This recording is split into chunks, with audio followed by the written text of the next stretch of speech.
তোর বাপে তোরে একটা বদ্ধ পাগলের সাথে বিয়া দিব, তুই পালায় যা মা। আমি মা হইয়া কেমনে তোরে একটা পাগলের সাথে বিয়া দিমু তুই বল। জানি তুই আমারে পছন্দ করস না, আমি তোর নিজের মা না বইলা, আমি তোর বাপের বিয়া করা দ্বিতীয় বউ বইলা। চইলা যা তুই শায়লা, চইলা যা। এমনি কইরা বিয়া কইরা নিজের স্বপ্ন শেষ করিস না। তোর বাপে এখন বাড়ি নাই, আমি তোর কাপড় গয়না আর টাকা পয়সা দিতাছি, তুই চইলা যা। সাথে আমার প্যাডের মাইয়াডারেও নিয়ে যা। ওই জানোয়ার তোর ঋণ শোধ করতে পারে নাই, এখন বাধ্য করছে চেয়ারম্যান তোর বাপরে তার পাগল ছেলের সাথে তার মাইয়ার বিয়ে দিতে হইব, তাও আবার আজকাই। তুই চইলা যা, তুই গেলে আমার মেয়ের উপরে ও নজর দিবার পারে, তাই আমার মাইয়াডারেও নিয়ে যা তুই শায়লা। নিজের মা মারা যাবার পরেই শায়লার বাবা এই চ্যামেলি নামের মেয়েটাকে বিয়ে করে আনছে। কখনো তাকে মা বলে ডাকা হয়নি। এমন নয় যে মহিলা তাকে দেখতে পারে না, সে তার গর্ভের মেয়ে সাফিয়াকে যেমন ভালোবাসেন তেমনই শায়লাকেও বড় মেয়ের চোখে দেখেন। কিন্তু শায়লা তার 8 বছর বয়স থাকাকালীন নিজের মাকে হারিয়ে আর কখনো কাউকে মা বলেনি। চ্যামেলি যথেষ্ট দায়িত্ববান মহিলা, শায়লার প্রত্যেক বিষয়ে খেয়াল রাখেন, তিনি রাখছেনও। শায়লা 12 বছরের মেয়ে নয়, 21 বছর চলছে তার। গ্রামের কলেজে পড়ছে, আর মাত্র 3 মাস পরেই এইচএসসি দিবে। তাকে বুঝতে হবে না যে সে একটা পাগলকে বিয়ে না করুক। নিজের ভালো সে যথেষ্ট বুঝতে শিখেছে। অন্তর্মুখী স্বভাবের মেয়ে সে, কারো সাথে গল্প গুজবে তাকে একদম বেশি একটা দেখা যায় না। একা থাকতেই অতিরিক্ত ভালোবাসে। তার বাবা শাহিন গ্রামের চেয়ারম্যান ইকবাল হোসেনের থেকে 2 লাখ টাকা ধার নিয়েছিলেন, প্রায় বছর হয়ে যায়। তিনি বলেছিলেন 6 মাস পরেই টাকা ফেরত দিয়ে দিবেন, কিন্তু পারেননি। সময় চেয়েছিলেন 1 বছর, চেয়ারম্যান সাহেব তাও সময় দিয়েছিলেন, তবুও তার বাবা পারেননি। এর মাঝেই আরও এক ব্যবসায়ী হতে তিনি আরও 4 লাখ টাকা ধার নিয়েছেন। কিভাবে এত টাকা শোধ করবেন বুঝতে পারছেন না তিনি। চেয়ারম্যানের কাছে গিয়ে শাহিন নিজেই প্রস্তাব রাখলেন, সাহেব, আমার পক্ষে টাকা ফিরিয়ে দেওয়া সম্ভব হচ্ছে না। এর মাঝে আমার আরও অনেক টাকা ধার নেওয়া হয়ে গেছে। আপনি সুযোগ দিলে সে আমাকে সুযোগ দিতে চাচ্ছে না, আমি কি করব? তার থেকে যদি ভালো হয় আমার মেয়েকে আপনার 5 বছর ধরে পাগল হয়ে যাওয়া ছেলেটার সাথে বিয়ে করে নিতেন। এমনিতেও আপনার ছেলের বয়স হয়ে গেছে, বিয়ের এরকম একটা ছেলের সাথে কেউ তার মেয়ে দিতে চাইবে না। সেখানে আমার মেয়ে যথেষ্ট সুন্দরী শিক্ষিতা একটা মেয়ে, আপনি গিয়ে তাকে দেখেও আসতে পারেন। চেয়ারম্যান সাহেব কথাটা ভাবলেন। হ্যাঁ, 5 বছর আগে অপর দলের চেয়ারম্যানের সাথে ঝগড়া লেগে মারামারি হয়, সেখানেই মাথায় আঘাত পেয়ে ব্রেন ইনজুরি হয়ে যায় তার ছেলের। ধীরে ধীরে উন্মাদ হয়ে যায়, চিকিৎসা করেও স্বাভাবিক হতে পারেনি। গ্রামের সকলেই জানে তার ছেলে পাগল হয়ে গেছে। প্রথমে বিষয়টা চাপা রাখলেও পরে আর সম্ভব হয়নি। এরকম একটা ছেলেকে বিয়ে করাতে পারলে মন্দ হয় না। ওকে দেখে শুনে রাখার জন্যও একটা মানুষ দরকার। তিনি রাজি হয়ে গেলেন। শাহিনের সমস্ত টাকা দিয়ে দিলেন ঋণ পরিশোধ করতে। আজকেই কাজী সহ তারা আসবে বিকেলে। শায়লা নিজের রুমে ছিল, চ্যামেলি সব বলেও বুঝাতে পারলেন না শায়লাকে। শায়লা বলে দিয়েছে তার বাবাকে, সে যা চায় তাই হবে। যাকে বিয়ে করতে বলা হবে তাকেই বিয়ে করবে। তা না হলে যে বাবাকে কঠিন শাস্তি পেতে হবে ওই ব্যবসায়ী হতে। চেয়ারম্যানের এখানে কোনো দোষ দেয়া চলে না। যেখানে বর্তমান সময়ে বাবাদের মেয়েকে টাকা দিয়ে বিয়ে দিতে হয়, সেখানে উল্টো চেয়ারম্যান মেয়ের বাবাকে টাকা দিয়ে ছেলের বউ নিয়ে যাচ্ছেন। অবশ্য তিনিও এরকম করতেন না যদি না তার ছেলে পাগল হতো। উচ্চশিক্ষিত ছেলে হয়েও আজ গরিব ঘরের একটা মেয়েকে বিয়ে করতে আপত্তি নেই তাদের। চ্যামেলি চলে যেতেই সাফিয়া এলো শায়লার কাছে। তার হাতে রয়েছে 3টা ব্যাগ, তার ভেতরে রয়েছে লাল টুকটুকে শাড়ি, গহনা ইত্যাদি। ব্যাগগুলি বিছানায় রেখে সাফিয়া 2 হাতে জড়িয়ে ধরে শায়লাকে। উচ্চ আওয়াজে কান্না করে দেয় সাফিয়া। শায়লার চোখেও অশ্রু ঝরে পড়ে। নিজের হাত দিয়ে সে সাফিয়াকে কাছে টেনে নেয়, মাথায় হাত বুলিয়ে ওকে সান্ত্বনা দিয়ে বলে, এভাবে কাঁদছিস কেন তুই? আমি কি মরে যাচ্ছি? বিয়ে তো সব মেয়েকেই একদিন করতে হয়, আমাকেও করতে হতো। এই বিয়ে না করলে তো অন্য একটা ছেলেকে বিয়ে করতেই হতো। তবে কেন শুধু শুধু পালিয়ে যাব বল? আব্বুকে দেখতে হবে না আমাদের? আমাদের তো ভাই নেই, আমাদের তো 2 বোনকে বাবা মায়ের পাশে দাঁড়াতে হবে, তাই না? তাই বলে তুমি একটা পাগল ছেলেকে বিয়ে করবে? শায়লা 13 বছরের সাফিয়ার দিকে তাকায়। মেয়েটার অল্প বয়স হলেও ভাবতে হচ্ছে তাকে, তার বোন কেন একটা পাগল ছেলেকে বিয়ে করবে। পাগল তো কি হয়েছে?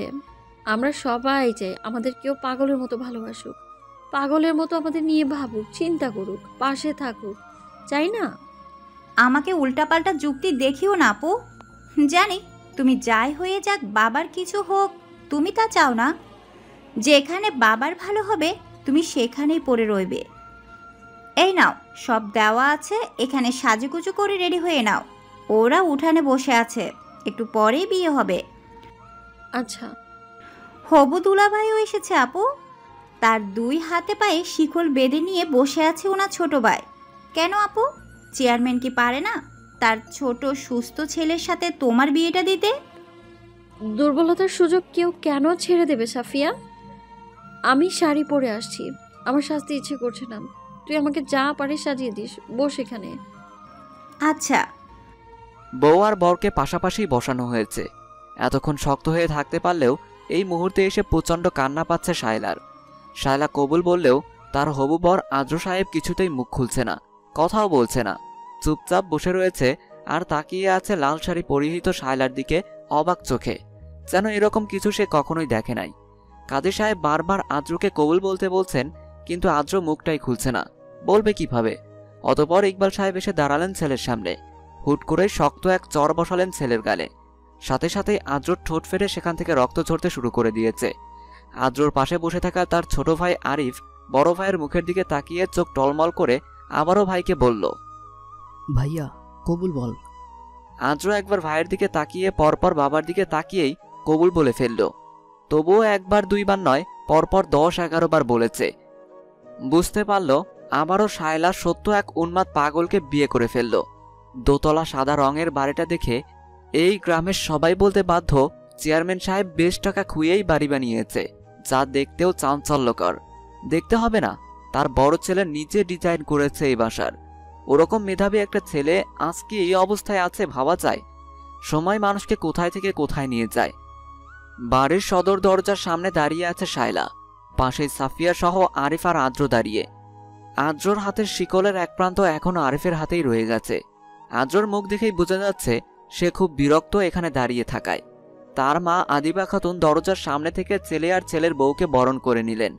ভিতরে বেশ সুন্দর, প্রতিটা জিনিসই গোছানো। বাইরে থেকে যেমন সুন্দর, ভেতরেও তেমন চাকচিক্য সুন্দর পরিবেশ।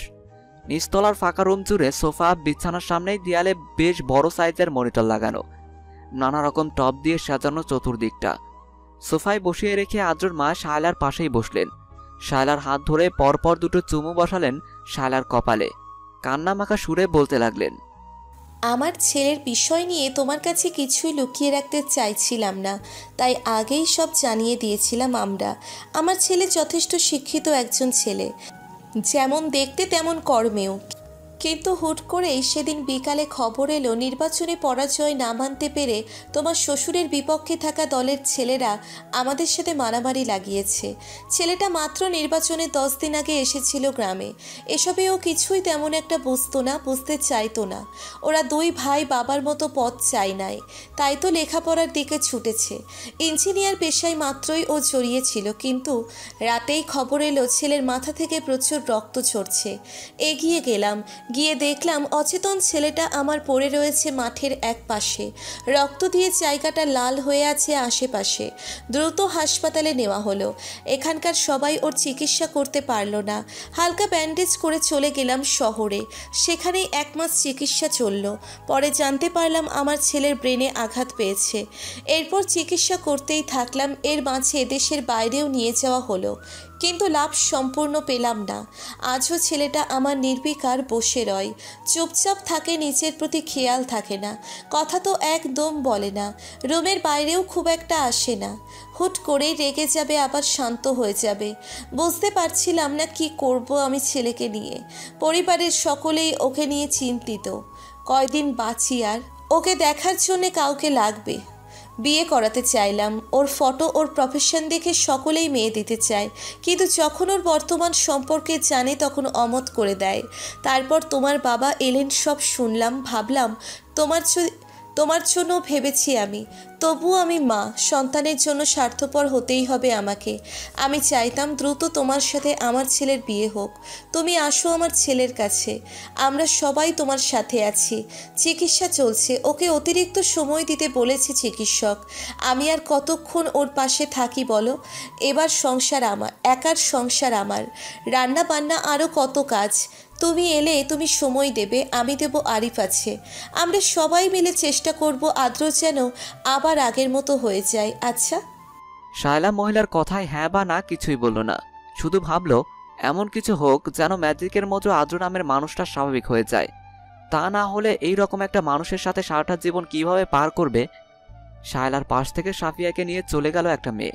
মেয়েটা আদ্রর মামাতো ভাইয়ের বউ। রাত অনেক হয়েছে, সাফিয়ার ঘুমানো দরকার।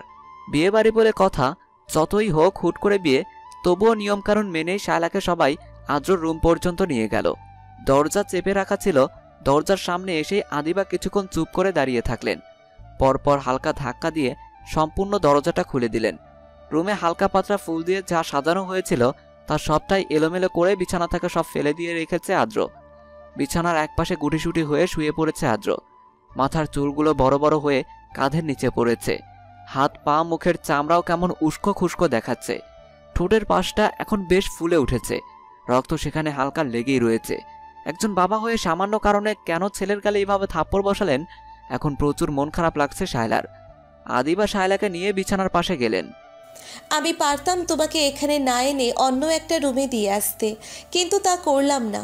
তুমি আমার ছেলের বিয়ে করা বউ, তার কাছে থাকা তোমার দায়িত্ব। তার পাশে থাকা, তাকে আগলে রাখা, তাকে ভালোবাসা এবং সে যেন তোমাকে ভালোবাসতে পারে সেই চেষ্টা করা। জানি আমার ছেলের ব্রেন কাজ করছে না, কিন্তু আমি তো মা। আমি আমার ছেলেকে বুঝতে পারি, ও যেমন অবস্থাতেই থাকুক না কেন আদ্র নিজেও খুব ভালোবাসবে। যে ওর সাহায্য করবে, আগলে রাখবে, তাকে আদ্র নিজেও খুব ভালোবাসবে। অনেক রাত হয়েছে মা, ঘুমিয়ে পড়ো। আমি আছি পাশে, কোনো দরকার লাগলে এসো আমার কাছে। জি। তোমার কণ্ঠ খুব সুন্দর। আমার ছেলে গান শুনতে খুব ভালোবাসতো। ও যদি আজ সুস্থ থাকতো। বলতে বলতেই চোখের জল মুছলেন, পরপর বের হয়ে গেলেন। দরজা লাগিয়ে দিয়ে শায়লার সাথে করে আনা ব্যাগ থেকে জামা নিয়ে ওয়াশরুমে চলে গেল। চেঞ্জ করে ফ্রেশ হয়ে এসে একদৃষ্টিতে তাকিয়ে রইল তার কিছুক্ষণ আগে বিয়ে করার জামাইটার দিকে। মানুষটাকে দেখেছিল বছর 6 আগে। তখন শায়লা মাত্র 14 থেকে 15 বছরের কিশোরী। আদ্রকে তখন কত সুন্দর দেখাতো। সে দেখেছিল বাড়ি তো খুব একটা দূরে নয়, গ্রামের এই মাথা আর ও মাথা, মাঝখানে চলাফেরার রাস্তা একই। তখন তাকিয়ে থাকতে ইচ্ছে করতো আদ্রর দিকে, কিন্তু ভয়ে তাকানো হতো না আদ্রর মুখের দিকে। আদ্র তাকে কখনো খেয়ালও করেনি, কথাও হয়নি, তবুও শায়লা খেয়াল করত, ওকে দেখত। তখন কি আর শায়লা জানতো এই ছেলের সাথেই তার বিয়ে হবে? তাও তখন, যখন আদ্র একজন সুস্থ মানুষ হিসেবে থাকবে না। যাই হোক, প্রথম থেকেই শায়লাকে মানিয়ে নিতে হবে আদ্রকে। আদ্রকে তার বুঝতে হবে, তার চেষ্টা করতে হবে আদ্রকে সুস্থ করে তোলার। রুমের লাইট অফ করে এসে আদ্রর পাশে এই ফাঁকা জায়গায় বালিশ নিয়ে শুয়ে পড়ল শায়লা। পরক্ষণেই আদ্র হুট করে উঠে বসে বিছানার মাঝখানে। দ্রুত ওর হাত দিয়ে পাশে শোয়া শায়লাকে টেনে হরহর করে নামায় বিছানা থেকে। অন্ধকারে এক ঝাটকায় ধাক্কা দিয়ে ফেলে দেয় শায়লাকে। হুড়মুড় করে গিয়ে পরে শায়লা একটা কাঠের টেবিলের পাশে, যার কোণা দিয়ে লেগে কপাল কেটে যায় শায়লার। অন্ধকারেও খুঁজে খুঁজে লাইট অন করে আদ্র। অবাক চোখে তাকায় শায়লার দিকে, যেন সে চমকে গেছে শায়লাকে নিচে পড়ে থাকতে দেখে। শায়লা কিছুই বুঝতে পারছে না, কিন্তু তার এসব দেখে মনে ভয় জমা শুরু করে। আদ্র যে সম্পূর্ণ মানসিক রোগী, তার সাথে কি করে একা থাকবে এই রুমে? একটা পাগলের পাশে হুট করে কেউ শুয়ে পড়বে, তা কেন মেনে নেবে আদ্র? তার এখানে থাকা প্রথমেই উচিত হয়নি, আদিবাকে কথাটা বলা দরকার ছিল। আদ্র শায়লাকে দেখে হুট করেই চোখ বন্ধ করে হেসে ফেলে। কেন হাসছে? আদ্র তাকে এরকম অবস্থায় ফেলে দিয়ে মজা নিচ্ছে। কপাল থেকে রক্ত বের হয়ে আসছে শায়লার, তবুও সেদিকে খেয়াল নেই। আদ্রর দিকে তাকিয়ে আছে। কি ভয়ঙ্কর লাগছে আদ্রকে। আদ্রর ওই বিশাল ঘাড়ে হেলে পড়া চুলে আদ্রকে একটা মেন্টাল পাগলের মতোই লাগবে, তবুও আদ্রকে এখন ভয়ঙ্কর লাগছে। কেন? কিসের জন্য? মুখের হাসি দেখে? কেন মুখের হাসি দেখে ভয় পাওয়ার কি আছে? তা বুঝিতেও পারছে না শায়লা। ভাবতে ভাবতেই আদ্র নিচু হয়ে বসে শায়লার দিকে। ওর কপালের দিকে তাকিয়ে দাঁত মুখ শক্ত করে পরপর ডান গালে আদ্রর বাম হাত দিয়ে থাপ্পড় রেখে দেয়। আকস্মিক ঘটনায় আহত হয়ে তাকায় আদ্রর দিকে শায়লা। মনে হচ্ছে ডান গালটা তার গরম হয়ে যাচ্ছে। সেখানে আগুনের জ্বলন্ত কয়লা রাখা হয়েছে। শায়লাকে তাকিয়ে থাকতে দেখে আদ্রর রাগ হয়। যেমন সে আবার হাত উঁচু করে থাপ্পড় দেওয়ার উদ্যোগে, কিন্তু শায়লা তার আগে আদ্রর 2 হাত চেপে ধরে। কান্নারা ছুটে আসছে শায়লার 2 চোখের দিকে, কিন্তু সে চাপা কান্না বুকের মাঝে লুকিয়ে রেখে শায়লা শান্ত গলায় বলে, থামুন আদ্র। আদ্র তাকায় শায়লার দিকে। এখনো দুজনে ফ্লোরে বসে আছে। হাঁটু ভাঁজ করেও বসে রয়েছে আদ্র। আঘাত করবেন না আমাকে, আমি আপনার শত্রু নই আদ্র, বিয়ে করা বউ আপনার। কি এমন হয়ে গেল আপনার যে সামান্য আঘাতেই আপনি সব ভুলে যাবেন? মায়ের পেট থেকে জন্ম নেওয়ার পরে 20 থেকে 25 বছরে যা শিখলেন তা একদিনে আঘাতে ভুলে যাবেন? আর কখনোই আগের ঘটনাগুলো মনে করতে পারবেন না? পারবেন না, ঠিক আছে, জানি আপনার ভালো লাগে না ওইসব ভাবতে, তাই ভাবতে চেষ্টাও করেন না। তাই বলে বর্তমানকেও মূল্য দেবেন না, বুঝতে চাইবেন না, পাগল হয়ে যাবেন আপনি। অবশ্য আপনাকে বলেই বা আমি কি করব? দোষ তো আর আপনার নয়, সব ভুল তো করার আমিই করেছি। জেনে শুনে বিষ পান করার মতো একটা কাজ করে ফেলেছি আমি আপনাকে বিয়ে করে। তাই বলে আমাকে এইভাবে আঘাত করবেন? আমাকে বন্ধু মনেও করবেন না? আদ্র নিজের হাত এক ঝটকায় ছাড়িয়ে নেয়। এলোমেলো পায়ে গিয়ে বিছানায় শুয়ে পড়ে। মুহূর্তের মাঝেই ঘুমিয়ে পড়ে ছোট্ট বাচ্চাদের মতো করে। শায়লা সেদিকে একধানে তাকিয়ে রয়। বাকিটা রাত আর সেখানে ঘুমিয়ে পড়তে সাহস করে না, যদি আবার আদ্র রেগে যায়। বালিশটা নিয়ে রুমের একপাশে রাখা সোফায় শুয়ে ঘুমিয়ে রাত পার করে দেয়। সকালের আজানের শব্দে ঘুম থেকে উঠে যায় শায়লা। অজু করে নামাজ পড়ে নিয়ে বের হবে রুম থেকে, সেই মুহূর্তে চোখ যায় বিছানার দিকে। আদ্র উঠে বসে আছে সেখানে। শায়লাকে দেখা মাত্রই নিজের মায়ের উদ্দেশ্যে ডাকাডাকি শুরু করে দেয়। আদিবা খাতুন ছেলের গলার আওয়াজ পেয়েই দ্রুত আসে রুমে। ছেলেকে বুকে টেনে নিয়ে কপালে চুমু দেয়। কাঁধে পড়া চুলগুলি চিরুনি দিয়ে গুছিয়ে দেয়। এরপর জিজ্ঞেস করেন, বাইরে যাবি? আদ্র উপর নিচ মাথা ছাকায়, যার মানে সে যাবে। ওর নাম শাইলা, তোর পুতুল বউ, ওকে নিয়ে যাবি? এবারও আগের ন্যায় বুঝিয়ে দেয় সে যাবে শায়লার সাথে। আদিবা বলেন, সকালে আদ্র প্রতিদিন বাগানে হাঁটাহাঁটি করে, যাও, ওর সাথে এখনো কিছুই বলবে না। মাথায় রক্ত লেগে আছে নাকি? রাতে ব্যথা পেয়েছিলাম। আদ্র কিছু করেছে? আমাকে এখানে উনি আশা করেন নাই, তাই। ক্ষমা করে দিও শাইলা, আমার ছেলের। উনি আমারও আপন মানুষ মা। আদিবা এবার মায়াবী চোখে তাকায় শায়লার দিকে। ঠোঁট বেয়ে হাসির ঝিলিক দিয়ে ওঠে। সারাটা সকাল বাইরে বাগান থেকে ঘুরে ঘুরে এসেছে শায়লা। আদ্রর হতে বেশ দূরত্ব নিয়েই থেকেছে, যদি আবার রেগে যায়। রুমে এসেই আদ্র বিছানায় বসেছে। শায়লা সাফিয়ার সাথে কথা বলে রুমে এসেছে, হাতে কাঁচি, যেমন সে কিছু একটা কাটাকাটি চালাবে। ভয়ে ভয়ে সাহস করে এগিয়ে আসে আদ্রর সামনে। আদ্র শায়লাকে দেখে মুচকি হাসে। যা দেখা মাত্র ভরকে যায় শায়লা। শায়লার ডান হাত ধরে হ্যাঁচকা টানে নিজের পাশে বসায় শায়লাকে। হাতের পেশিতে ব্যথা পায় শায়লা, তবুও মুখে কিছু বলে না। তুই কে? আমাকে খুন করতে এসেছিস? শায়লার চোখ আপনা আপনি ভয়ের আঁচ পেয়ে যায়। আদ্র কথা বলে এভাবে। আদ্র কথা বলে, আপনি শুনতে পাননি, আমি আপনার বউ। বউ? তুই বউ? হ্যাঁ, বন্ধু। আর এটা কাঁচি কাস্তে বা চাকু নয়, এটা দিয়ে চুল কাটা হয়। চুল? বলতে বলতে শায়লা হাত এগিয়ে নিয়ে যায় আদ্রর দিকে। পিছনে সকালে মায়ের করে দেয়া ঝুঁটি সবটাই কাঁচি দিয়ে ফেলে দেয়। আদ্র কি এবার খুব রেগে যাবে? বুঝতে পারছে না শায়লা। শায়লাকে অবাক করে দিয়ে আদ্র বলে, আরো ছোট করে দে। এবার হাত থেকে কাঁচি পড়ে যায় শায়লার। এভাবে কেন কথা বলছে আদ্র? সে কি সুস্থ? আদ্রর কথা শুনে শায়লা ভয় পেয়ে রুম থেকে পালিয়ে যায়।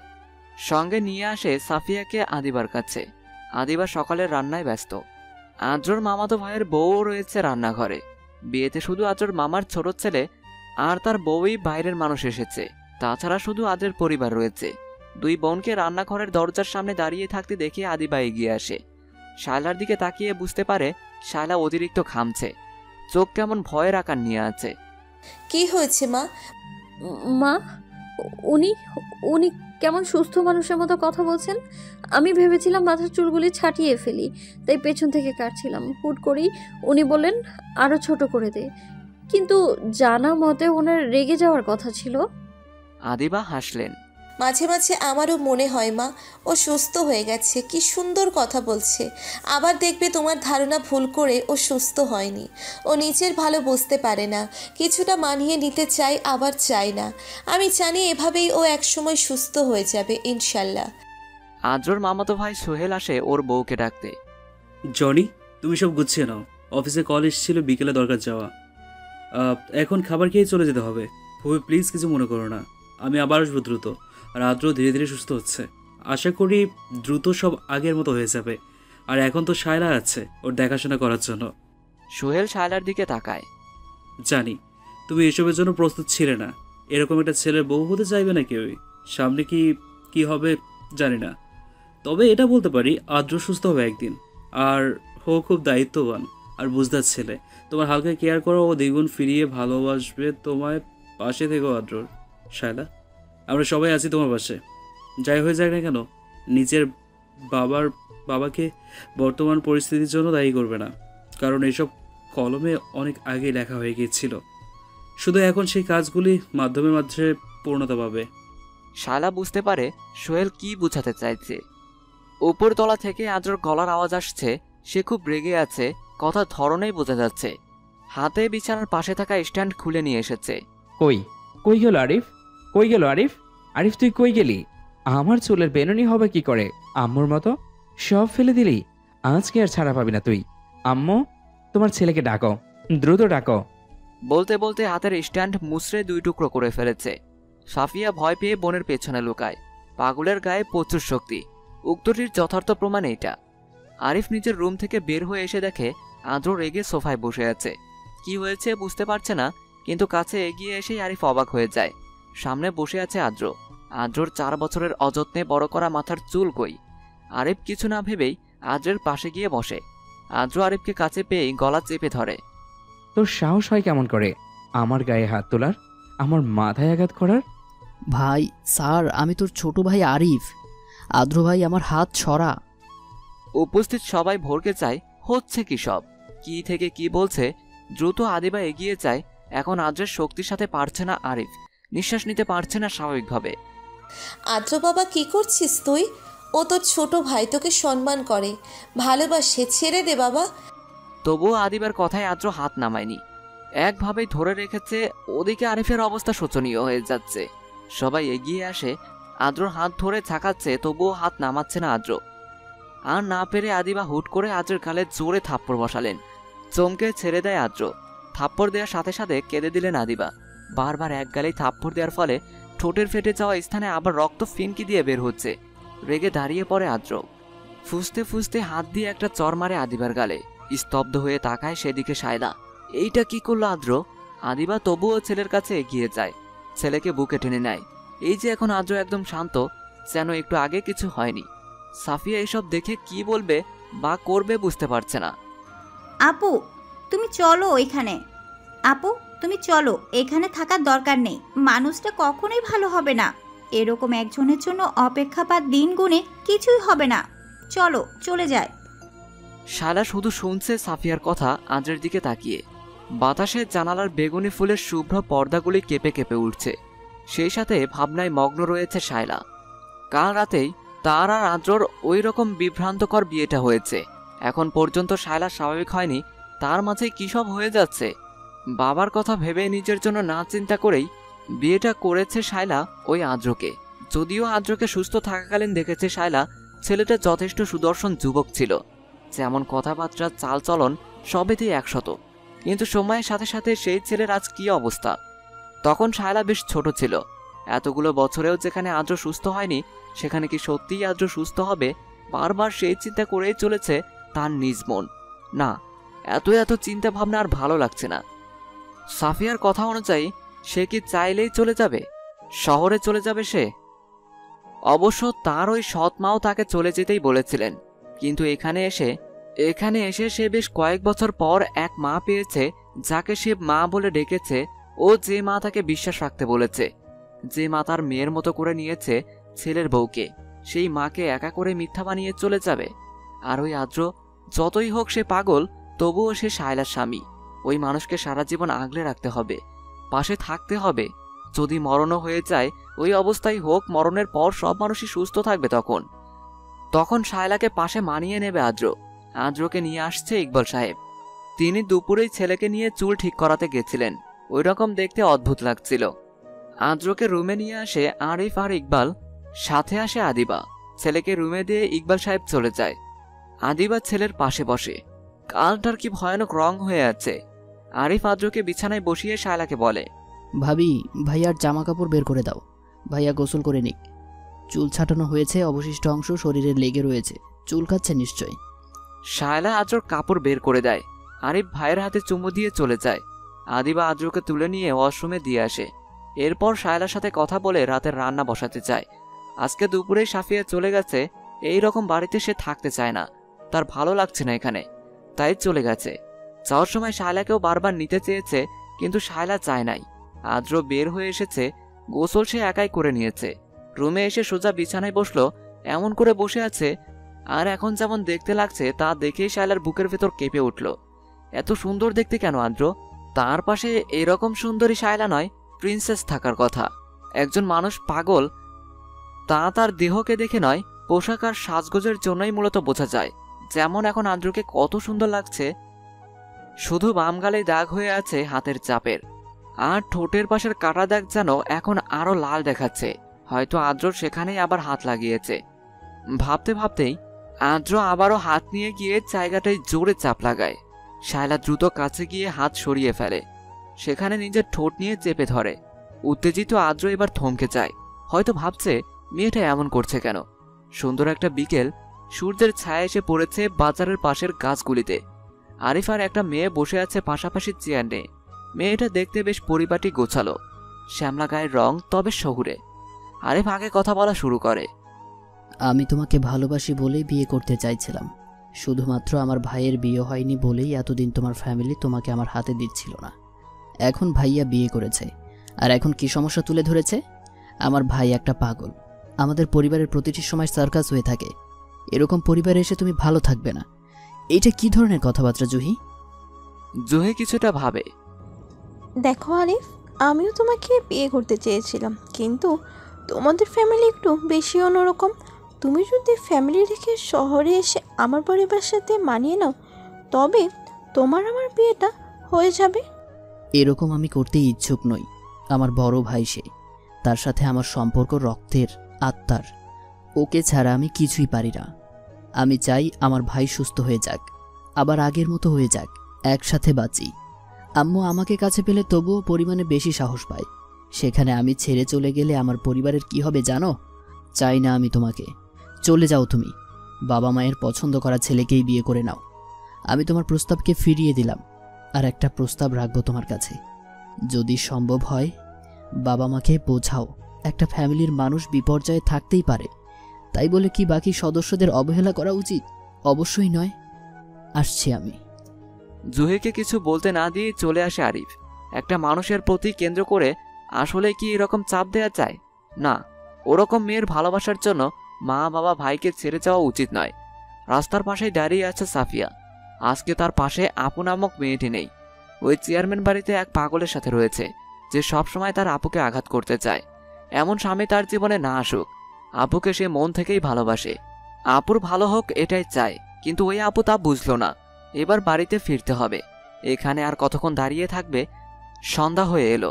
বাসায় ফিরেই শালাকে কল করবে। সেই দুপুরের আগে চলে এসেছে ওই বাসা থেকে। আজও ঘুমিয়ে পড়েছে। তার পাশেই বসে আছে শায়লা। সেই দুপুরের ওই ঘটনার পরেই আজও ঘুমিয়ে পড়েছে। সময়টা চোখের পাতায় আসতেই শায়লার লজ্জা অনুভূতি সৃষ্টি হচ্ছে ভিতর থেকে। সে নিজের ইচ্ছে আদ্রকে তখন, আচ্ছা এখন যদি আদ্র সুস্থ হতো তবে কি এভাবে এখনো শায়লার পাশে বসতে পারতো না? কিছুতেই না। তখন প্রায় অনেকটা সময় ওই কাটা স্থানে ঠোঁট বুলিয়েছে পরপর, আবেগকে নিয়ন্ত্রণ করতে না পেরে। দুই ঠোঁটের ভাঁজে হারিয়ে ফেলেছিল নিজেকে। আদ্র শুধু চুপ করেছিল আর হতবাক হয়ে তাকিয়েছিল শায়লার দিকে। যখন কিছুটা সময় পর শায়লার হুঁশ ফিরে আসে, সে তখন দূরে সরে আসতে চায়, কিন্তু আদ্র শায়লার হাত চেপে রাখে প্রবল শক্তি দিয়ে। এরপর হাত ধরে শুয়ে পড়ে আর ঘুমিয়ে যায়। হাত ঢিলে করতেই শায়লা উঠে যায় নিচে। শাশুড়ির সাথে রান্নায় হেল্প করে রুমে এসেছে। এখনও আদ্র ঘুমিয়ে আছে। না জানি সে ঘুম থেকে উঠে কি তাণ্ডব শুরু করে দেয়। আদ্রের ডক্টর চলে এসেছে বাসায়। নিয়ামত সাহেব গত 4 বছর ধরে তাকে চিকিৎসা করছেন। দেশের বাইরে থাকেন তিনি, কিন্তু চেয়ারম্যান সাহেব তাদের আত্মীয় বলে তার ছেলেকে চিকিৎসা দিতে প্রতি মাসেই তিনি চেয়ারম্যান সাহেবের বাসায় আসেন। আজকেও এসেছে। আদ্রকে দেখে তিনি বললেন, ধৈর্য রাখলে কি না হয় তোমাদের, আবার চেষ্টা সব পূর্ণতা পাবে। আদ্র সুস্থ হচ্ছে, আর কিছু সময় দাও, আশা করছি পুরোপুরি সুস্থ হবে। নিয়ামত সাহেবের কথা শুনে চেয়ারম্যান ও তার স্ত্রী খুবই খুশি হলেন। ইকবাল সাহেব তার ছেলের দিকে তাকিয়ে কত শত উজ্জ্বল দিনগুলো চোখের পাতায় কল্পনা করে নিলেন। এই যে বড় ছেলে, তার কত আদরের, কত ভালোবাসার সেই ছেলের আজকে কি একটা অবস্থা। তারপরে আবার না পেরে ইকবাল হোসেন বার কয়েক ছেলের গায়ে শক্ত করে হাত তুলেছেন। সবাই আদ্র রুম থেকে বাইরে এলো। আদ্র ঘুমিয়ে আছে। শায়লা রুমের মাঝে এলোমেলো জিনিসপত্রগুলো গুছিয়ে রাখছে। দুপুরের খাবারটা এখনো তার খাওয়া হয়নি। তার বাবা তাকে কল করেছিলেন। সাফিয়া বাসায় ফিরে শাহিনের সাথে নাকি তর্ক জুড়ে দিয়েছিল। এতগুলি টাকা ধার নিয়ে তার বাবা করেছেটা কি, এটাই জানতে চায় সাফিয়া। তার বাবা তো গ্রামের সামান্য খেটে খাওয়া মানুষ, দোকান দেওয়ার পর থেকে সুন্দর করেই চলছিল সব। তবে কেন আজ তার বড় বোনের জীবন এরকম হবে বাবার কারণে? শায়লা দেখতে যথেষ্ট রূপবতী। এই গ্রামে ওই মেয়ের থেকে সুন্দরী মেলা খুব একটা সহজ নয়। সামনে 4 মাস পরেই এসএসসি দিবে সে। তারপর ভালো একটা কলেজে ভর্তি হতে পারলে, কিন্তু তার বাবা করলেন অন্য কিছু। একটা পাগলের সাথে সারা জীবন কিভাবে থাকবে শায়লা? আচ্ছা, টাকাগুলি ফেরত দিলেই কি শায়লাকে ফিরিয়ে আনা যাবে? শায়লা সব চিন্তা ভাবনা বাদ দিয়েই দীর্ঘশ্বাস ছাড়ে। বিছানার সাথে পিঠ হেলিয়ে দিয়ে বসে। চোখ যায় আদ্রর দিকে। আদ্রর মুখের সাথে এখনো সব সময়ের মতো রক্ত লেগেই আছে। শায়লা বুঝতে পারে না আদ্র কেন বারবার নিজেকে আঘাত করে, তাও আবার ব্যথা পাওয়া স্থানে। শায়লা এতদিন শুনে এসেছে পাগলেরা নাকি নিজের ভালো বুঝতে পারে, তবে আদ্র কেন বুঝতে পারে না? খাবার টেবিলে বসে আছে ইকবাল ও আরিফ। শায়লা আর আদিবা খাবার পরিবেশন করছে। আদিবা একটা প্লেট শায়লার হাতে দিয়ে বললেন, আদ্রের খাবার তুমি নিয়ে যাবে নাকি আমি যাব? স্ত্রীর কথা শুনে ইকবাল তাকালেন, কিছুটা ভেবেই বললেন, তুমি নিজে যাও। এই সময় বৌমাকে এখানে পাঠানোর কি দরকার? ও কি সুস্থ? কখন না আবার মেয়েটার উপর ঝাঁপিয়ে পড়ে। ও কি তখন একা পেরে উঠবে? না বাবা, কিছু হবে না, আমি নিয়ে যাচ্ছি। বলেই শায়লা প্লেট নিয়ে উপরে চলে আসে। আদ্র এখনো ঘুমিয়ে, ঝাল খাবার এখনো আদ্র খেতে পারবে না, তাই ঝাল ছাড়া খাবার রান্না করে দিয়েছে আদিবা। শায়লা আদ্রর মাথার কাছে বসে, কিছুক্ষণ তাকিয়ে থেকে আস্ত করে ডাকে ও চাপড় দেয়। হালকা ধাক্কা অনুভব করায় আদ্রর ঘুম ছুটে এলোমেলোভাবে তাকায় শায়লার দিকে। ওকে দেখেই আদ্র ভুকুসকে প্রশ্ন করে, তুমি এখানে? বউ, আপনার বউ আমি, বন্ধু আমি। আদ্র উঠে বিছানায় বসে 2 পা দুদিকে ছড়িয়ে বসে শায়লার লম্বা বেনুনি নিজের ডান হাতে ধরে ফেলে। আমার বউ? শায়লা হালকা বাঁকিয়ে বসে, কেননা আদ্র ওর চুলে অল্প করে টান লাগিয়ে ধরেছে। কিরে, তুই বলছিস না কেন তুই আমার বউ? হ্যাঁ, আপনার বউ। পছন্দ হয়েছে আমাকে? না, তুই অতিরিক্ত সুন্দর, যা আমার ভালো লাগছে না। তুই সুন্দর কেন? বলতে বলতেই হাতের বল প্রয়োগ বাড়িয়ে দেয়। চুলে টান খায় শায়লা। ব্যথায় চোখের কোণ ঘেঁষে পানি চলে আসে। বল, কেন সুন্দর তুই? শায়লা কি বলবে বুঝতে পারছে না, তবুও থেমে যাওয়া সুরে বলে, কারণ আমি আপনার বউ, বন্ধু। আদ্র হাত ফিরিয়ে নেয়। শায়লা স্বাভাবিক হয়ে বসে খাবার প্লেট নিয়ে আদ্রর সামনে বসে। আপনার খাবার। খাইয়ে দে তুই। শায়লা বিনা বাক্যে খাবারটা মুখে তুলে দেয় আদ্রর। আদ্র খাবার খাওয়া শেষ করে ওকে বলে, চল ঘুরতে যাই। কোথায়? তোকে নিয়ে এমন জায়গায় যাব যেখানে গেলে আর তুই ফিরে আসবি না। মানে? আদ্র, আমি আপনার স্ত্রী। তুই না বললি তুই আমার বন্ধু? হ্যাঁ, আমি আপনার দুজনই হই। তুই না বললি তুই আমার বউও? তবে আমার বউকে? আমি আপনার বউ আর আমি আপনার স্ত্রী। দুপুরের আমেজ দিনের সময়সূচি হতে শেষ হয়ে গেছে, তবুও আদ্রর সাথে কথায় কথায় আর খাবার খেতে চাওয়া হয়নি শায়লার। শায়লা আসছে না দেখে আদিবা চিন্তিত হয়ে আদ্রের রুমে এসে দেখে রুমের ব্যালকনির দরজার সামনে শায়লার কোলের উপর মাথা রেখে কথা বলছে আদ্র। পেছন থেকে যতটা শুনতে পারছে আদ্র শায়লার কাছে আবদার করছে, আম্মু আমাকে একদম বাইরে যেতে দেয় না, আরিফও বকাচকা করে, আব্বু আমাকে একটুও ভালোবাসে না। আমি বাইরে যাব বউ, তুই আমাকে বাইরে নিয়ে ঘুরতে যাবি? কতদিন হয় আমি বাইরে যেতে পারি না, নিয়ে যাবি বল? শায়লা কিছু বলবে তার আগেই আদিবা বলে আদ্রের পাশে এসে বসে।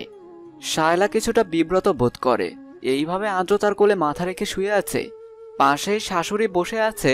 বিষয়টা কেমন বেমানান, তবুও কারো কিছু করার নেই। যাবি? আজকে বিকেলেই শাইলার সাথে বের হবি তুই। তার আগে শাইলা গিয়ে খাবারটা খেয়ে নিক। তুই রেডি হয়ে নে।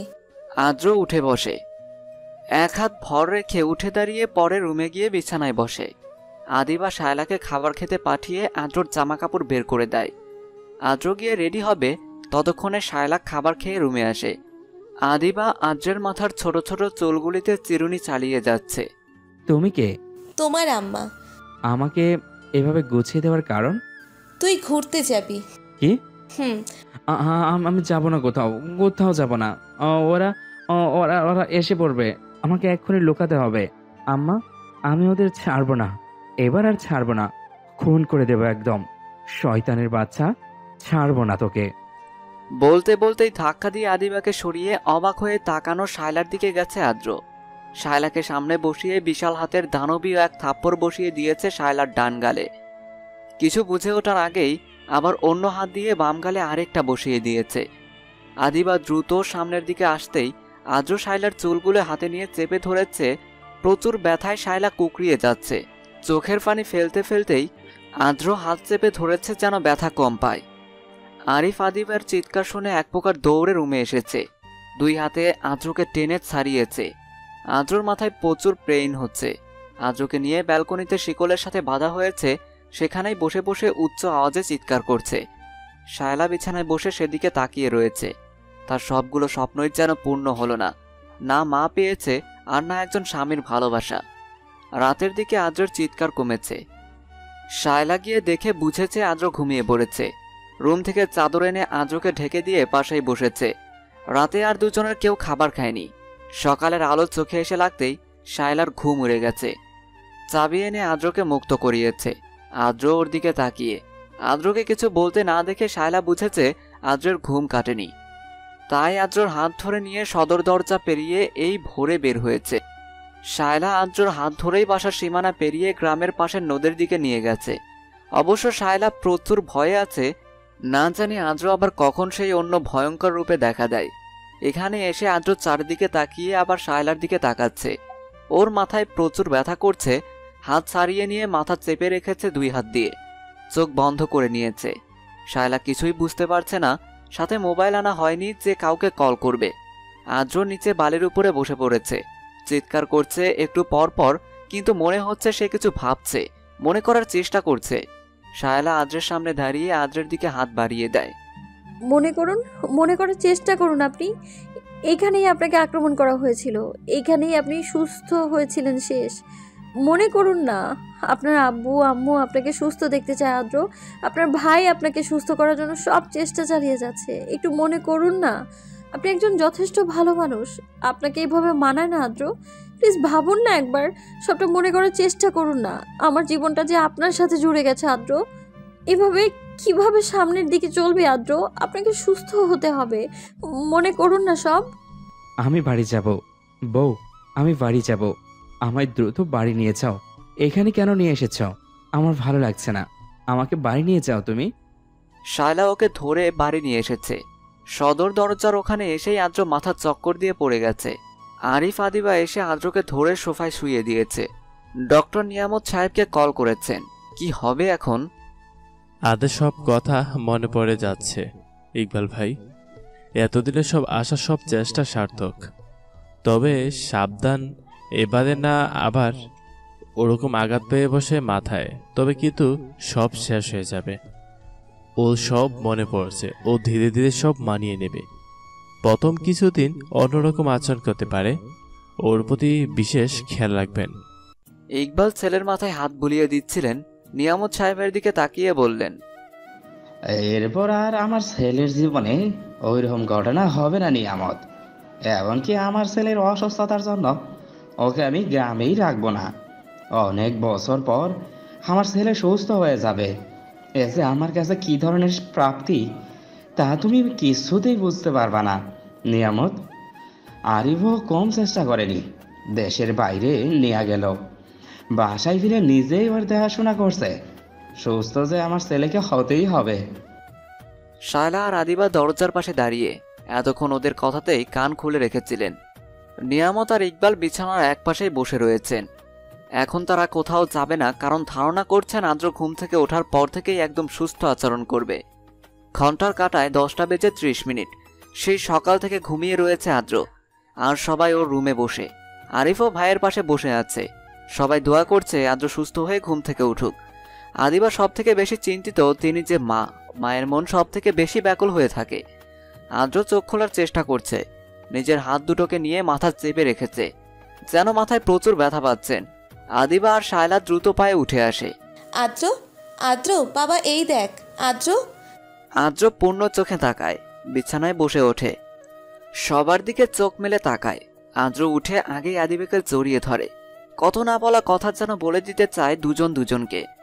নিয়ামত সাহেবের চোখ থেকে জলের দাগ দেখা যাচ্ছে। যাক, অবশেষে ছেলেটা সুস্থ হয়েছে। আদিবাকে ছেড়ে বাবার দিকে তাকায় আদ্র। পরপর ভাই, সবার সাথেই ভালোবাসা বিনিময় করে আদ্র। এরপরেই আদিবাকে বলে, আম্মু, আমার খাবার এনে দাও, প্রচুর ক্ষুধা পেয়েছে।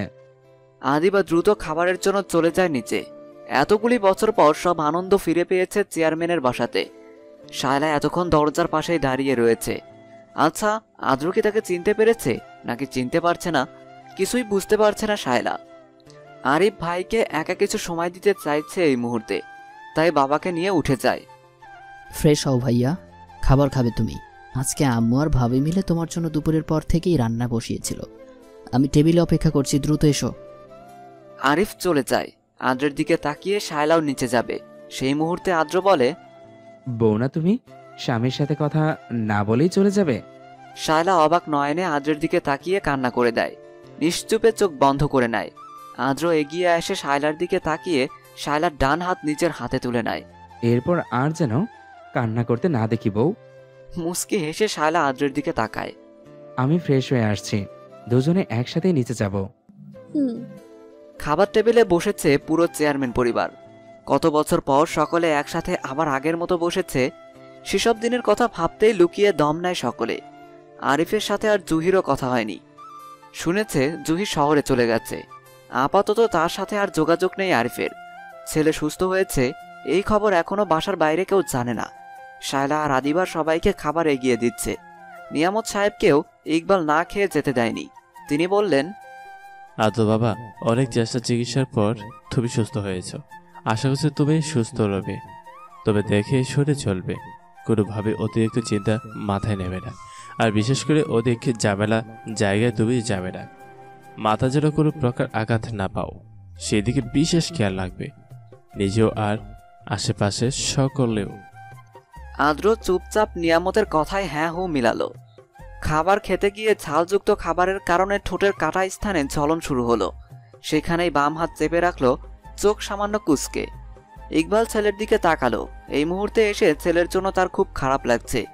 এই অবস্থা তো তার জন্যই হয়েছিল। সেদিন বিয়েতে কবুল না বলার জন্যই বারবার আঘাত করেছিলেন। আদিবা, আদ্রকে ঝাল ছাড়া খাবার দাও।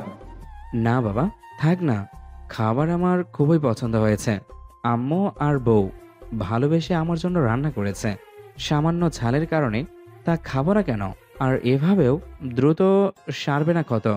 তার চেয়ে তোমার এনে দেওয়া বৌমাকে বলে দাও, সে যেন রুমে গিয়ে আমাকে মিষ্টি ডোজ দেয়। ইকবাল সাহেব হতবম্ব চোখে তাকালো নিয়ামতের দিকে, পরপর আদিবার দিকে। তার বড় ছেলে এমনই মুখের উপর যখন তখন বেফাঁসা কথা বলে দেয়। আশেপাশে অতিরিক্ত তাকানোর সময় নেই তার। ছেলে যে সুস্থ হয়ে আগের মতো হয়ে গেছে এই কথা শুনে আবার তা প্রমাণ পেলেন। কিন্তু এই মুহূর্তে ছেলের বউয়ের দিকে তাকানোর সাহস হচ্ছে না তার। শায়লা লজ্জায় আদিবার পিছনে চলে গেল। আরিফটা আবার শুরু করলো ভাইয়ের সাথে মিলিয়ে।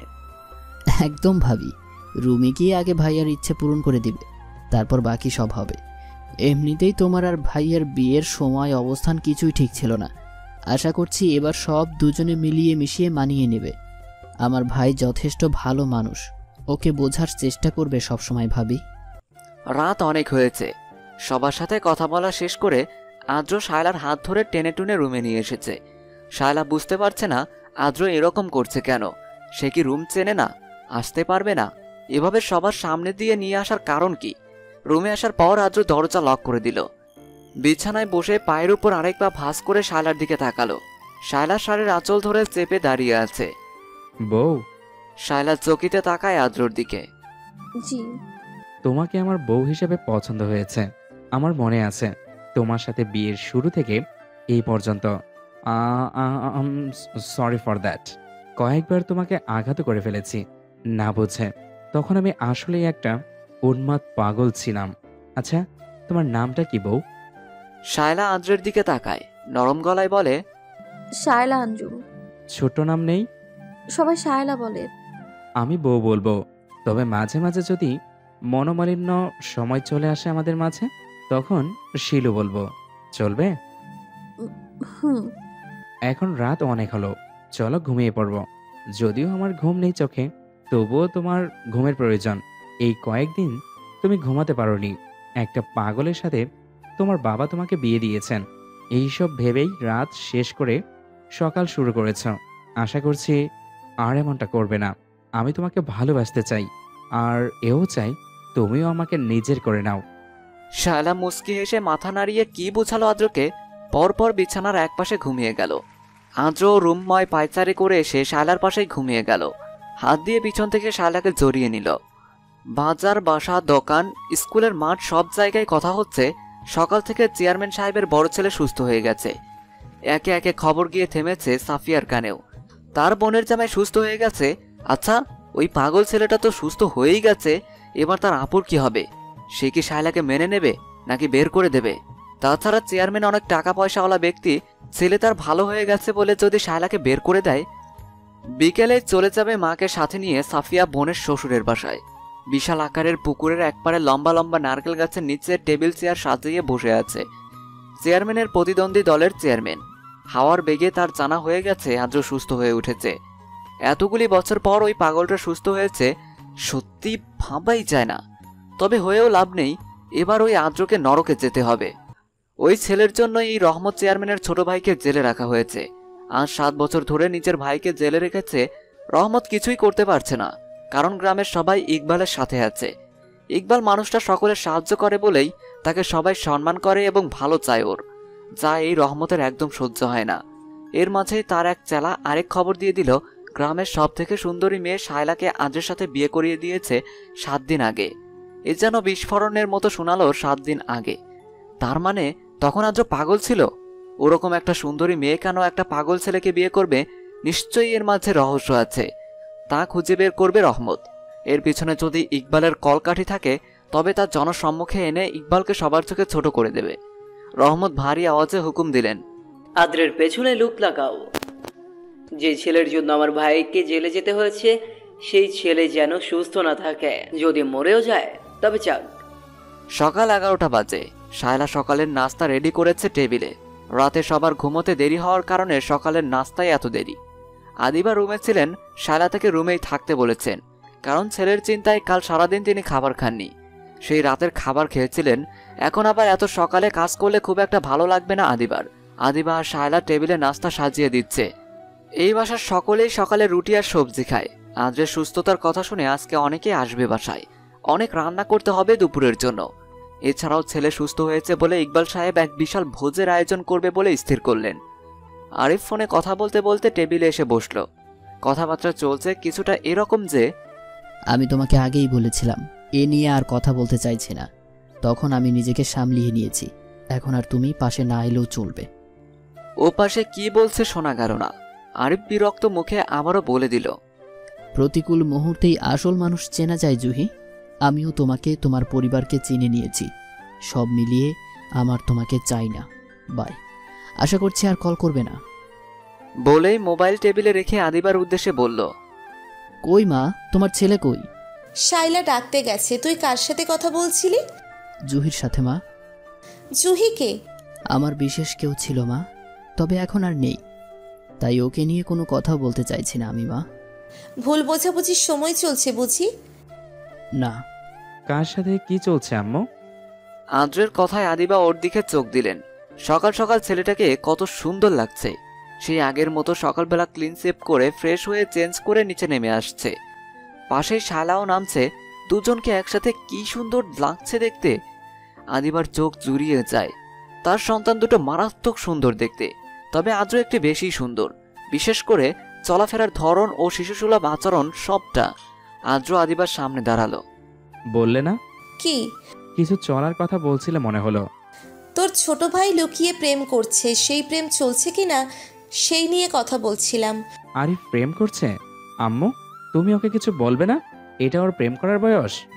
2 দিন পর বিয়ে করালে আপনার ভাই বাবা হবেন, প্রেম কোন সময় করবে শুনি? বউ, ও কেন 2 দিন পর বাবা হবে? ওর প্রথমে চাচু হওয়া দরকার। আম্মু, তুমিই বলো, আরিফের প্রথমে চাচু হওয়ার দরকার নয়? আদিবা হাসলেন। শায়লার দিকে তাকিয়ে দেখলেন মেয়েটা মাথা নিচু করে দাঁড়িয়ে আছে, লজ্জায় নির্বাক হয়ে গেছে সে। আদিবা পরিবেশ ঠিক করতে বললেন, সবাই বসে খাবার খেয়ে নে। দুপুরের পর থেকে আদ্রকে দেখতে সবাই চলে এসেছে। আদ্রের 2 মামা আর তাদের 2 ছেলে মেয়ে, ছেলের বউ। আদ্রের এক ফুফি আছে, তিনিও এসেছেন। আদ্রের চাচ্চু নেই। সোফায় বসে সবাই আদ্রের সাথেই কথা বলছেন। শায়লাও শাড়ি পরে আদ্রের 2 মামির মাঝে বসে আছে। কিছু বুঝলাম না, সুস্থ হইলাম আমি, দেখতেও এলো আমাকে, অথচ সাথে করে গিফট আনলে বউয়ের জন্য। ওর কথা শুনে উপস্থিত সবাই হাসিতে ফেটে পড়ল। আদ্রের ছোট মামি বললেন, তোমার গিফট এখন পাবে না, আগে আমাদের দাদু ডাক শোনার ব্যবস্থা করে দাও, পরে পাবে। আদ্র মুখ বিরক্ত বানিয়ে বলল, সিরিয়াসলি? কেউ ওর হাতে গহনা পরাচ্ছে, কেউ গলায়, কেউ কানে। মানে তোমরা আজকে এসেছো নতুন বউ দেখতে? আমাকে দেখা তো শুধু নামেই। আদ্রের ফুফি বললেন, এত সুন্দর বউ নিয়ে এসেছিস, তোকে রেখে ওকে দেখবে না সবাই? মাশাল্লাহ, আমার ভাতিজার সাথে খুব মানিয়েছে তোমার শায়লা। আমার ভাইয়ের পরিবারের সবাই খুব ভালো মানুষ, সবাইকে আপন করে নেবে, দেখবে সবাইও তোমাকে আদরে আদরে রাখবে। শায়লা মাথা হেলিয়ে সম্মতি দিল।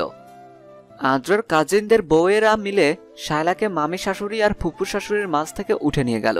শায়লা প্রত্যেকটা মানুষকে দেখছে আর অবাক হচ্ছে। সবাই অনেক ভালো, এত সুন্দর একটা পরিবার পেয়েছে শায়লা। বিকেলের দিকে সাফিয়া আর চ্যামিলি এসেছে। প্রথমে আদ্র ওদের চিনতে পারেনি, পরে আবার ওকে পরিচয় করে দিতে হয়েছে। চামিলিও খুব খুশি মেয়ের সুখ দেখে। যাক, মেয়েটা এতদিনে ভালো কিছু পেয়েছে। যতই সে নিজের মায়ের মতো করার চেষ্টা করুক না কেন, তবুও মেয়েটা নিজের মায়ের জন্য কত আকুল ছিল। এখানে এসে তিনি দেখলেন শায়লা বহু বছর পর কাউকে মা বলে সম্বোধন করছেন। সে আদ্রের মা, তিনিও খুবই অমায়িক মানুষ। সাফিয়া মাকে বড়দের মাঝে রেখে শায়লার সাথে গেছে। শায়লার মামি শাশুড়ির ছেলে মেয়ে, তাদের বউ বাচ্চার সবাই খুব ভালো, ওদের সাথেই বসে গল্প করছে। আদ্র আর আরিফ বিকেলে বাইরে বেরিয়েছিল। সন্ধ্যা হতেই বাসায় ফিরেছে 2 ভাই। বাসায় ওদের কাজিন ভাইয়েরা এসেছে, ওদের সাথেই আরিফের রুমে বসেছে। সাফিয়া শায়লার পাশে বসে বসে সবার সাথে কথা বলছিল। পরপর আদ্র এসে শায়লাকে উদ্দেশ্য করে বলল, এই যে আমার সুন্দরী বউ, শুধু গল্প করলে কি চলবে? মা আর বোন এসেছে, ওদের খেতে দিতে হবে না? সবাইকে খেতে দাও, গল্প পরে করবে। শায়লা সবাইকে নিয়ে ডাইনিংয়ে এসেছে। বাচ্চাদের সাথেই সাফিয়া আর চ্যামিলিকে খাবার দিয়েছে। বাকিরা ওরা আসার একটু আগে একবার খেয়ে তাই পরে খাবে বলেছে। আদ্র আবার এসে শায়লাকে ডেকে গেছে। বউ, তুমি রুমে আসো তো, কোথায় কি রেখেছ? আমি একদম খুঁজে পাচ্ছি না। রুমে এসে শায়লা 2 বার জিজ্ঞেস করেছে কি খুঁজে চলেছে আদ্র। আদ্র শায়লার প্রশ্নের উত্তর না দিয়ে বিছানায় আরাম করে বসেছে। বলছি রাত তো অনেক হয়েছে, সবাই এখন ঘুমুক। তোমার আম্মু আর সাফিয়া কি ঘুমিয়েছে? না, মায়ের সাথে গল্প করছে। ওহ আচ্ছা, সাফিয়াকে একটা রুম দেখিয়ে দিয়েছ?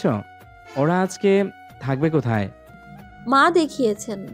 আচ্ছা, এখন আর যাওয়ার দরকার নেই তোমার ওখানে। কাল সকালে অনেক মেহমান চলে আসবে বাসায়। আব্বু বলেছেন তোমার আর আমার বিয়েটা যেহেতু একদম ছোট্ট করে হয়েছে, তাই কাল দুপুরে গ্রামের সবাইকে দাওয়াত করেছেন। ও সকলের সামনে আমাদের পরিচয় করিয়ে দেবেন। এখন এসো আমার সাথে, ঘুমাবে তুমি। শায়লা কিছু বলবে তার আগে আদ্র ওকে টেনে টুনে বিছানায় নিয়ে এসেছে। আপনারাও দাওয়াত করছে স্যার? বিয়েতে আপনাকে শুধু একা নয়, পুরো পরিবারকে দাওয়াত করছেন ইকবাল সাহেব। বাড়ির বউ বাচ্চাদেরকেও নিয়ে যেতে বলছেন সাথে করে, কাল সকালেই। ওদের কি সাথে নেবেন? তুমি কি আমার সাথে মজা করার জন্য এসব বলতেছ? এই বাড়িতে কাল কেউ যাবে না আমার পরিবার থেকে। ইকবাল সম্পর্ক ভালো করতে চাইলেও আমি চাই না। তোর সাথে অনেক হিসাব আমার তোলা আছে বিপ্লব। সকালেই শহরে চলে যাও, ওদের জন্য স্পেশাল গিফট নিয়ে আসো। জি স্যার। পরের দিন সকাল 11টার সময়ের মাঝে অনেকে এসে পড়েছে বাসায়। সবার সাথে শায়লাকে পরিচয় করে দিচ্ছে নাদিবা।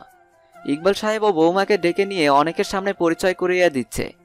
আদ্র রুমেই আছে, তার নাকি অতিরিক্ত শব্দে মাথা ব্যথা করছে। মাত্র অসুস্থতা থেকে সুস্থ হয়েছে, তাই আদিবা ছেলেকে রুমে থাকার নির্দেশ দিয়েছেন। শায়লা শাশুড়ি আর সকলের সাথে কাজে হেল্প করছিল। আজকে সকালের দিকে শাহিনুর এসেছে, সেও বিআইয়ের বাসায় এসে কাজে লেগে গেছে। কত মানুষের ভোজ হবে আজকে, কত কাজ। আদ্র নেমে এসেছে উপর থেকে, তার সবাইকে রেখে একা একা রুমে থাকায় ভালো লাগছিল না।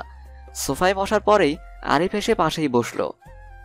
ভাইয়া, তোর অফিস থেকে কল করেছিল, ওনারা তোর সুস্থতার কথা শুনে খুশি হয়েছে। ওদেরকে আসতে বলেছিস আজ? কাজের চাপ, তাই নাকি আসবে না, তবে তোকে যেতে বলেছে। আমি আর এখানে ফিরছি না আরিফ, বাবার বয়স হয়ে যাচ্ছে। এসব ঝামেলায় বাবাকে না রেখে আমি ক্ষমতা পেতে চাই। না ভাইয়া, ওরকম সুন্দর একটা জব ছেড়ে এখানে নির্বাচনের ঝামেলা আমার পছন্দের মাঝে নয়। তাই আমি বলবো তুই ভাবিকে নিয়ে শহরে চলে যা।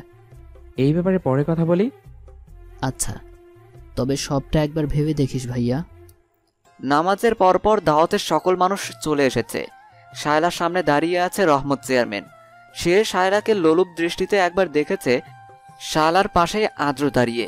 ইকবাল সাহেব দুজনের সাথেই পরিচয় করিয়ে দিচ্ছেন। তাই ইকবাল সাহেব ছেলের বিয়ে অসুস্থতার মাঝেই করিয়ে দিলেন? কিভাবেই কি করে? তখন তো জানা মতে আপনার এই ছেলের বিয়ের জন্য কেউ রাজি হয়নি।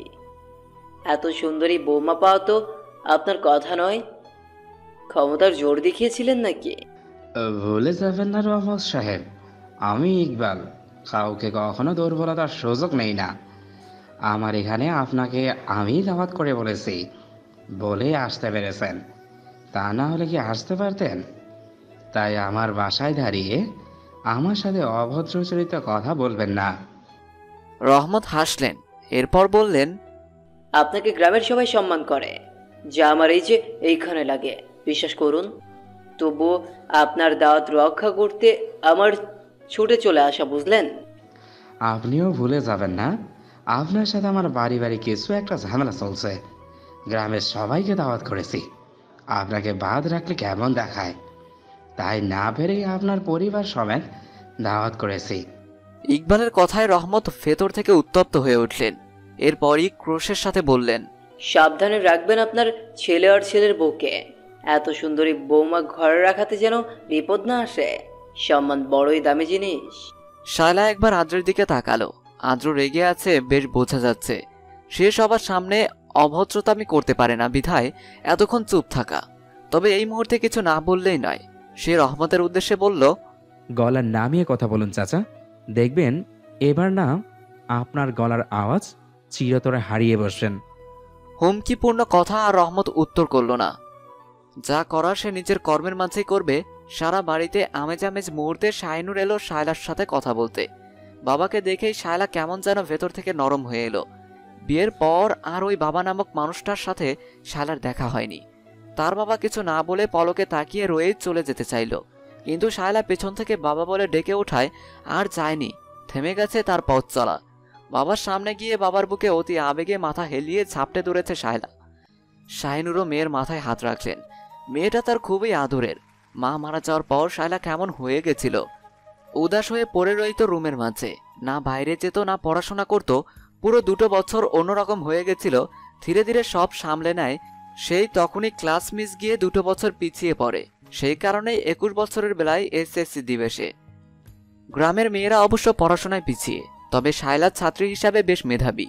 ওর বয়সের অনেকেই ওর সাথে একই ক্লাসে রয়েছে। এ নিয়ে কেউ কখনো কথা বলেনি যে তুমি পড়াশোনায় এত পিছিয়ে কেন। বাবার সাথে রুমের বাইরে এসেছে শায়লা। দুপুরের খাবারের পর সকল মানুষ প্রায় বিদায় নিয়েছে। খুব কাছের মানুষগুলোই বর্তমানে রয়ে গেছে। চ্যামেলি আর সাফিয়াকে নিয়ে শাহিনুর এখন চলে যেতে চাইছে। অল্প একটু দূরত্বের কারণে আদ্র আরিফকে রিক্সা এনে দিতে বলেছে সাফিয়াদের জন্য। আরিফ রিক্সা এনে ওদের পাঠিয়ে দিয়েছে। বিকেলের দিকে সবাই ক্লান্ত হয়ে রুমেই বসে আছে। কেউ কেউ আবার ছাদে গেছে, ওখানে বাতাস রয়েছে প্রচুর বলে। চেয়ার নিয়ে অনেকেই বসে রয়েছে সেখানে।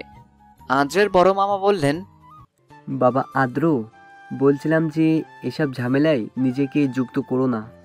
তুমি অসম্ভব মেধাবী একজন ছাত্র ছিলে। তোমার কাজে ওখানে অফিসার কল করেছিল, তারা তোমাকে উচ্চ বেতনে কাজটা আবারও করার জন্য বলেছে। মামা, আমি শিক্ষা অর্জন করেছি, আমি সেই কাজটা অবশ্যই করব, কিন্তু আব্বুর পরে এই চেয়ারম্যান বাসায় একজন দরকার। আমি চাই আব্বুর পরে যেন আমি সকলের পাশে থাকতে পারি। আপাতত না হয় নাই ভাবলাম। বয়স আরেকটু হোক, সে তখন দেখা যাবে। সকলেই এবার রুমের দিকে চলে গেল। আদ্রের সাথে আজকে শায়লা ঘুমিয়ে আছে। চাঁদের আলো এসে পড়ছে আদ্রের মুখে। এত সুন্দর কেন আদ্র? ভাবতে ভাবতে আদ্র ওকে দুই হাতে জড়িয়ে ধরেছে। হালকা আওয়াজে বলল, চলো বউ, ঘুমিয়ে পড়ি। পরের দিন সকালে চেয়ারম্যানের সাথে দেখা করতে এক ছেলে এসেছে। বয়স মোটামুটি 28-29। শ্যামলা গরনের ছেলেটা দেখতে ভালোই, একেবারে মন্দ নহে।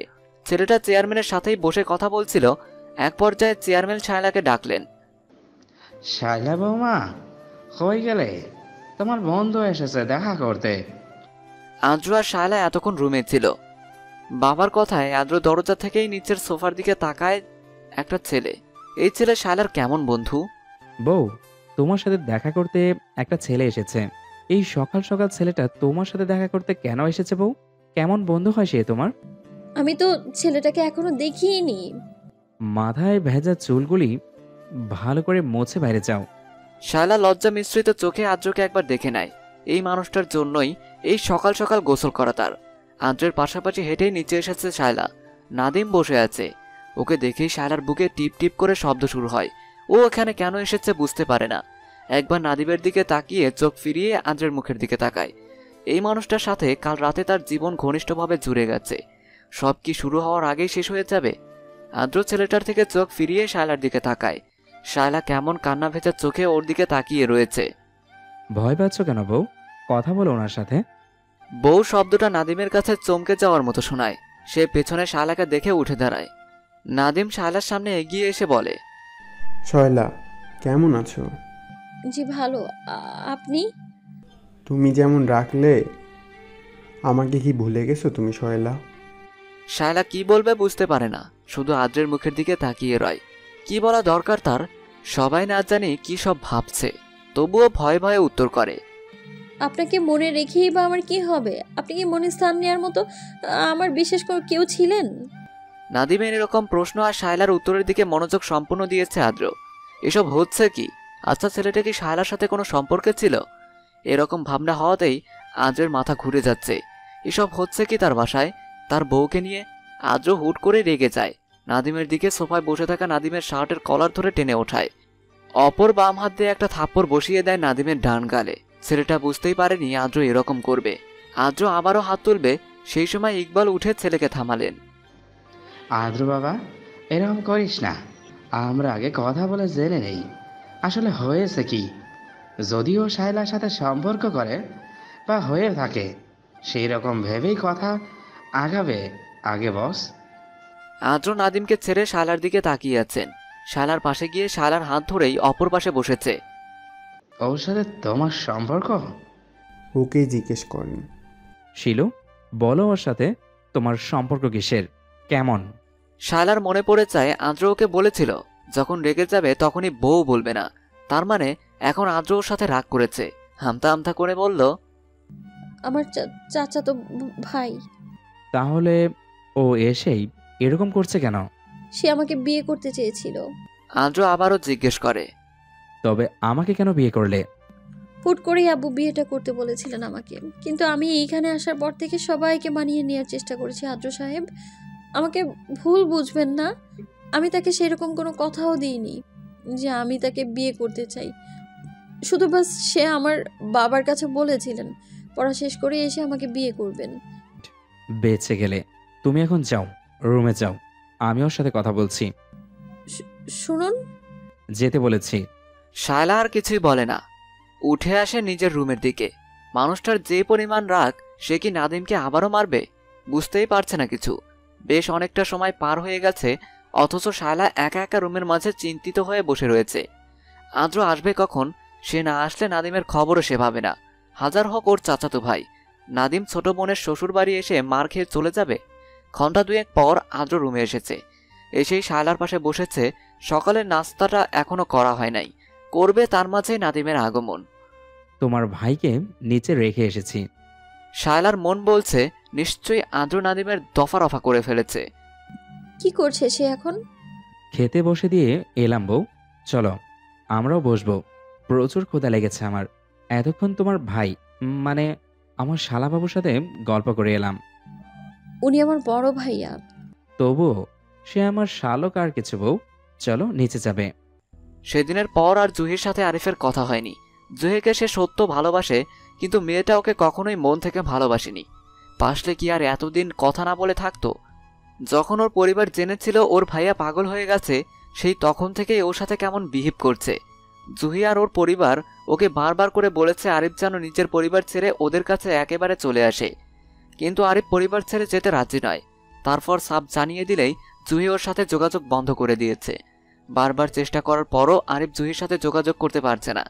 মন খারাপ নিয়েই রাস্তা দিয়ে হাঁটছিল আরিফ। তার মাঝেই আচমকা একটা মেয়ে এসে সামনে ধপাস করে পড়ে গেল মাটিতে। ধুলোয় মাখামাখি অবস্থা মেয়েটার জামাতে। আরিফ বুঝতে পারছে না এই শুকনো রাস্তায় কেউ কিভাবে পড়ে যায়। ডান হাত বাড়িয়ে মেয়েটাকে তুলতে যায়, অথচ মেয়েটা হাত না ধরেই সেখানে পড়েই রয়েছে। উঠুন। মেয়েটা কর্কশভাবে বলে, আপনার হাত ধরে কেন উঠবো? আমার বন্ধুরা এসে আমাকে উঠাবে, এর আগে আমি একদমই উঠবো না। আর আপনি রাস্তা দিয়ে দেখে শুনে চলবেন না? আপনার মতো একজন দামড়া পুরুষ মানুষ সামনে থাকতে আমার মতো একটা নাবালিকা বাচ্চা মেয়ে পড়ে যায় কিভাবে? কি করছিলেন আপনি? রাস্তা দিয়ে চলতে চলতে ঘুমোচ্ছিলেন বুঝি? আরিফ মেয়েটার কথায় ভাবাচাকা বনে যায়। বলছে কি সুন্দরী এই মেয়েটা। আপনি বাচ্চা টাইপ তো? ঢেঙ্গি মাইয়া, আজ বিয়ে দিলে কাল বাচ্চার মা। সেই তো। তবে আপনি আমাকে বিয়ে করুন, আজকে দেখি কাল আপনি বাবা হন কিনা। অসভ্য মহিলা, পড়েই থাকুন রাস্তায়, আমি যাচ্ছি। এইটা একখান কথা?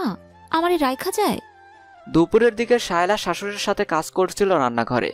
আদিবা বারবার রুমে যেতে বলেছে, শুধু শায়লা হাতে হাতে কাজ করে এগিয়ে দিচ্ছে।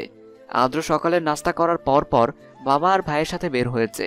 সকালে নাদিবের সাথে যা কাণ্ড করেছে শাশুড়ি মায়ের কাজ হতে শুনে নিয়েছে শায়লা। সে আর মনে হয় না এই বিয়ে নিয়ে কিছু বলবে। হাতের কাজ সব শেষ করে গোসল দিতে উপরে এসেছে। কাপড় নিয়ে ওয়াশরুমে ঢুকেছে শায়লা। সবে তার মাঝে আদ্র রুমে এসে ওয়াশরুমের দরজার সামনে দাঁড়িয়ে দরজা খুলে দিতে বলেছে। কি হলো? আমাকে না নিয়েই গোসলে গেলে কেন তুমি বউ? আপনি বাসায় ছিলেন না, আমার হয়ে গেছে প্রায়।